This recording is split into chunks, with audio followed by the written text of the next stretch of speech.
गई है। मैं मानता हूं कि ग्रेड थर्ड सबसे मुश्किल एग्जाम है। मेरा एक नजरिया है। ग्रेड थर्ड में जो कट ऑफ आई गई है किसी की कम नहीं गई है, चाहे एसएसटी हो, चाहे हिंदी हो, चाहे इंग्लिश हो, साइंस हो।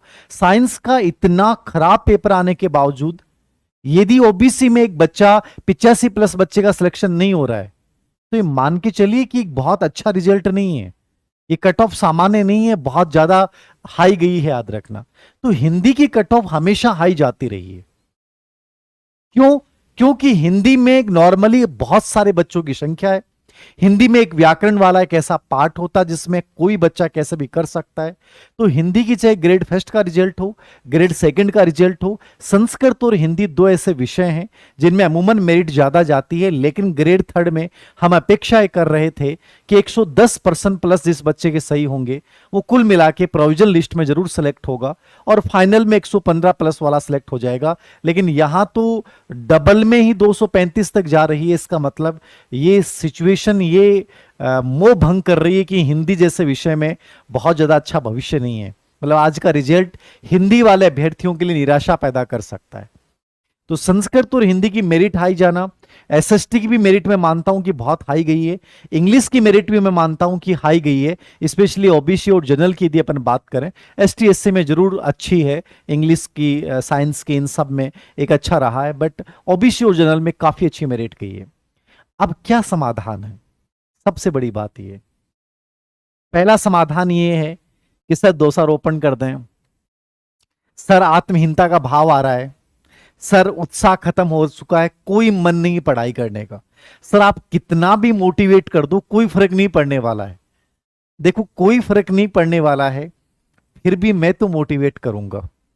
ठीक है, हो सकता आप उत्साहहीन हो चुके हो, आप अपने हथियार डाल चुके हो, लेकिन मैं तो फिर भी ये प्रयास करूंगा कि उन मुर्दों में जान झोंक दूं। याद रखना, मेरे पास बहुत सारे मैसेज आए, 2 से 3 हजार बच्चों के मैसेज आए होंगे।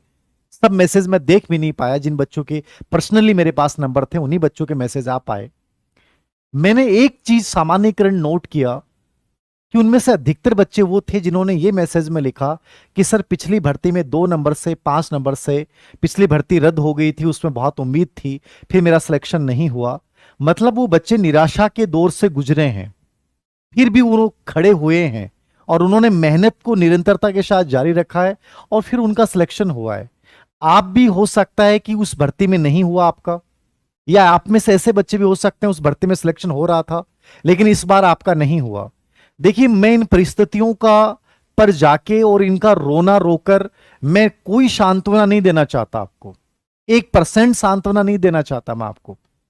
मैं आपको यही कहना चाहता हूं कि लाइफ यही है, याद रखना, ये चुनौतियों से भरी है, चैलेंज आपको लेने पड़ेंगे, चाहे कितना ही अकर्मण्य आयोग क्यों ना हो, कितना ही घटिया पेपर क्यों ना बनाए, लेकिन हमारे पास एक ही विकल्प है और वो विकल्प ये है कि मैं आपसे कहूंगा कि 1 साल अपने आप को और दें। यदि मान लीजिए मुझे लगता है कि नहीं आपको नहीं देना चाहिए, मैं कह देता कि दूसरा काम कर लो। आप ये सोचिए कि आप में हो सकता है कि आपकी परिस्थितियां अनुकूल नहीं है।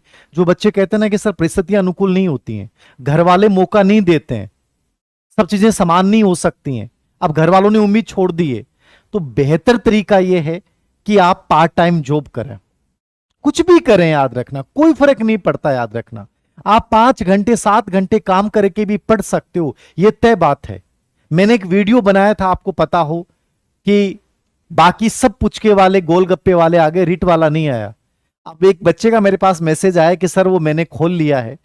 तो जब मेरी इस बात को आप फॉलो कर सकते हो कि सर आपकी उस बात को सुना और गोलगप्पे, रिट वाले गोलगप्पे, वो जो फोटो वायरल हो रही है, तो बोले सर हमने खोल लिया है। तो याद रखो, याद रखना, आप जब वो काम कर सकते हो तो आप ये भी कर सकते हो कि एक बार फिर से मेरी बात मानकर खड़े होना चाहिए।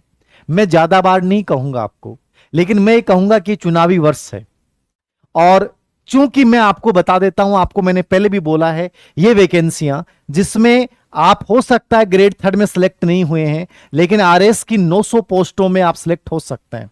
यदि थोड़ा बहुत राइटिंग स्किल है, आप अलाइड पोस्ट में भी सिलेक्ट हो गए तो ग्रेड थर्ड नहीं, ग्रेड सेकंड नहीं, ग्रेड फर्स्ट से बहुत बेहतर जिंदगी जी के चले जाओगे। लड़कियों के लिए एएसआई की एक बहुत अच्छी पोस्ट है जो केवल महिलाओं के लिए है, दोनों को आप समानांतर लेके चल सकते हो। पटवारी की पोस्ट है। संस्कृत शिक्षा विभाग की भर्ती की प्रक्रिया विचाराधीन है, चल रही है, नियमों को लेकर उलझी हुई है। जुलाई लास्ट तक संस्कृत शिक्षा विभाग की ग्रेड थर्ड की भर्ती पॉसिबल है, जो आ जाएगी, याद रखना। सेम सिलेबस रहेगा, सेम पैटर्न रहेगा, केवल आपको उसको तैयार करना है जो आपने अभी तैयारी की है। बहुत मेहनत की आवश्यकता नहीं है। मैं फिर कह रहा हूं, मैं इतने बच्चों के जीवन से जुड़ा हुआ हूं, मैंने ये देखा है कि सिलेक्शन में इंटेलिजेंस योगदान नहीं देती है, योगदान देता है आपका भय रहित होना, आपका आत्मविश्वास गजब का हो जाना, आपका एकदम से मस्त होकर कोई चीज को करना। जितना आप अपेक्षाओं के दबाव तले दबेंगे, आपके सिलेक्शन की संभावनाएं उतनी कम हो जाएंगी। आपको इस बात के लिए तैयार रहना होगा कि मुझे असफलता भी मिल सकती है, तो सफलता भी मिल सकती है, लेकिन इसका डर दिमाग में, दिल दिमाग में पैदा नहीं करना है। ये चीजें हैं। और मैंने आपको बोला है कि ग्रेड फर्स्ट जो है वो अगस्त मिड में आ जाएगी, और ये मैंने बोला था कि ये ऑथेंटिक आदमी ने इंफॉर्मेशन दी है। तो ये भर्तियां आनी हैं और आचार संहिता लगने से पहले आनी है। अब आप में से कई बच्चे कह देंगे सर, हमारे कोई साथी कहता है कि सर 3-3 साल लग जाते हैं, क्या मतलब है टाइम खराब करने से। देखो, आप दुनिया की बातों पे यकीन करोगे तो कोई मतलब नहीं है। आप 2 साल लगे, 3 साल लगे। अभी नीट में जो जयपुर के एक बच्चे ने 10वीं रैंक आई, उस बच्चे का मैं इंटरव्यू पढ़ रहा था। उस बच्चे ने एक बहुत खूबसूरत बात बोली है कि आपकी जिंदगी को बनाने में सबसे बड़ा योगदान आपकी संगति का होता है।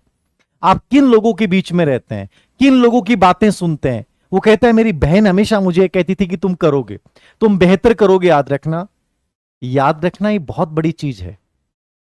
मैं मोटिवेट करता हूं, मेरा कोई स्वार्थ नहीं, याद रखना। हो सकता आप में से कोई बच्चे चिढ़ने भी लगे हों मेरे मोटिवेशन से, लेकिन मेरा उद्देश्य केवल यह है कि जीवन में यदि आप मेरे को फॉलो करते हैं तो मेरी बातों को मान के तुम्हें आगे बढ़ना चाहिए। एक बार अप्लाई कीजिए इन चीजों को। कोई कोचिंग की जरूरत नहीं है, कहीं भी कुछ भी जरूरत नहीं है। आप पार्ट टाइम जॉब कर सकते हैं यदि बहुत बड़ा प्रेशर है तो। नौकरी करें, 5 घंटे करें, 7 घंटे करें, 8 घंटे करें। केवल मैं 5 घंटे आप लोगों से मांगता हूं। आपने जो इतनी मेहनत की है, इतना सब कुछ दिया है, एकदम से इसको छोड़ देना मतलब जीरो हो जाना है। और आपको लगता है कि आप सुसाइड कर लेंगे और इनसे आपके जीवन में आपके जाने वाले लोग सब खुश हो जाएंगे, ऐसा कुछ नहीं होना है। कोई नहीं जानेगा कि आपके जाने के बाद क्या हुआ है। कोशिश करें इस जीवन को अपने लिए जिएं। मैं नहीं मानता कि गवर्नमेंट जो भी सब कुछ है, आदमी लाइफ में प्राइवेट करके भी बहुत बेहतर कर सकता है। हर विकल्प खुला होता है। जब आप एक गोलगप्पे का एक रेडी लगा सकते हैं, तो आप इससे तो ज्यादा समर्थ हैं कि आप इतना तो बिजनेस माइंड थोड़ा बहुत है कि आप कोई भी कहीं भी किसी भी जगह काम करके 25 से 30 हजार रुपए आप कमा सकते हैं। तो इस वजह से आप मर जाएं, इस वजह से आत्महीनता का बोध पाल लें, इस वजह से अपराध बोध अपने अंदर लेके आ जाएं, इस वजह से अपने आप को कमजोर हताश मानकर आप रोने लग जाएं, ये गलत है। निराशा आनी स्वाभाविक है, कोई फर्क नहीं है। आएगी 2 दिन, 4 दिन, 20 दिन, 25 दिन, लेकिन इस निराशा के दौर में भी जो बच्चा मेहनत करेगा वो इतिहास रचेगा। मैं आज ऑफलाइन बैच में पढ़ा रहा था सिक्कर वाले में, तो मैं एक बच्ची का उदाहरण दे रहा था कि उसका हिस्ट्री में उसके 50 नंबर प्लस थे। मतलब उसके सिलेक्शन 223 नंबर मेरिट रही हिस्ट्री में, उसके 275 प्लस हैं उस बच्ची के। और वो बच्ची जिसको पता है कि 275 हैं, लेकिन उसने मेरे साइकोलॉजी का ऑफलाइन बैच जिस दिन मैंने शुरू किया उसी दिन ज्वाइन कर लिया कि पढ़ाई को नहीं छोड़ा सर मैंने, हो जाएगा तो कोई बात नहीं, मैं असिस्टेंट प्रोफेसर कर लूंगी। लेकिन याद रखना, ये जज्बा होना बहुत बड़ी बात है कि आपका सिलेक्शन हो रहा है लेकिन फिर भी आप पढ़ाई को नहीं छोड़ रहे हो। तो जिसका नहीं हो रहा है वो बच्चा पढ़ाई को छोड़ रहा है, मेरे अकॉर्डिंग गलत है। ये कायरों की तरह मैदान छोड़ के भाग जाना है। मैं आपसे यही कहूंगा कि आपको यदि मिथक को तोड़ना है, लोगों की झूठी सहानुभूति मत अर्जित कीजिए। मैं भी सहानुभूति दे सकता हूं, 2 मिनट आपके लिए सांत्वना भरे शब्द बोल सकता हूं कि तुम्हारे साथ गलत हुआ। मैं यही कहूंगा कि आपको जिम्मेदारी लेनी चाहिए। कहां क्या कमियां रही हैं, उन कमियों को खोजिए कि आप ग्रेड 3 में असफल हुए हैं तो असफलता के रीजन क्या है। आप किस विषय में बहुत बेहतर नहीं कर पाए हैं। आप हो सकता है 5 प्रश्नों के डिलीट होने से, आंसर चेंज होने से दुखी हो गए हों, लेकिन मैं फिर भी कहूंगा कि हर सफलता एक योग्य कार्य कारण दिशा में केंद्रित होती है। यानी मेरे कार्य, मेरे एक्शन क्या थे। यदि मेरे एक्शन कमजोर थे तो मुझे इनमें चेंज करना है, और एक्शन मेरे सही थे और परिणाम गलत आए हैं तो फिर क्या कारण था। या तो मेरी परिस्थितियां अच्छी नहीं थी, या मेरा कॉन्फिडेंस अच्छा नहीं था, या मैं जिन लोगों के साथ था वो अच्छे नहीं थे जिन्होंने मुझे कमजोर बना दिया। जिंदगी में जब कोई चीज खराब होती है ना, तो उसको फेंका नहीं जाता है। उस चीज में हम ये देखते हैं कि कौन सी चीज खराब हुई है, उस चीज को हमें बदलना है। आपने बहुत मेहनत की है, कई सालों से मेहनत की है। मैं फिर कह रहा हूं, आपने हर चीज पढ़ रखी है, बस केवल उसको एक दिशा देकर, इकट्ठा करके एक बार दोबारा से आहुति देने की जरूरत है। और वो आहुति सही दिशा में देने की जरूरत है, यानी कार्य कारण दिशा में मेहनत करने की जरूरत है कि कहां क्या कमियां रही उनको दूर कीजिए। 1 वर्ष तो मेरे अकॉर्डिंग और दीजिए। आप एकदम से टूट चुके हैं, बिखर चुके हैं, मेरी राय यह है कि आप प्राइवेट स्कूल ज्वाइन करें, कॉलेज ज्वाइन करें, कुछ भी करें। आप 8 घंटे का पार्ट टाइम जॉब करके भी आप 6 या 7 घंटे पढ़ाई के लिए निकाल सकते हैं। इससे दबाव कम रहेगा, लोगों की अपेक्षाएं नहीं रहेंगी। लोगों को मत बताओ कि मैं पढ़ रहा हूं, आप ये कह दो कि मैंने पढ़ाई छोड़ दी है। लेकिन आप अपनी मेहनत जो आज तक आपने की है उसको पैना बनाने का प्रयास करो। ये मेरा निवेदन है आपसे। भर्तियां मैंने बता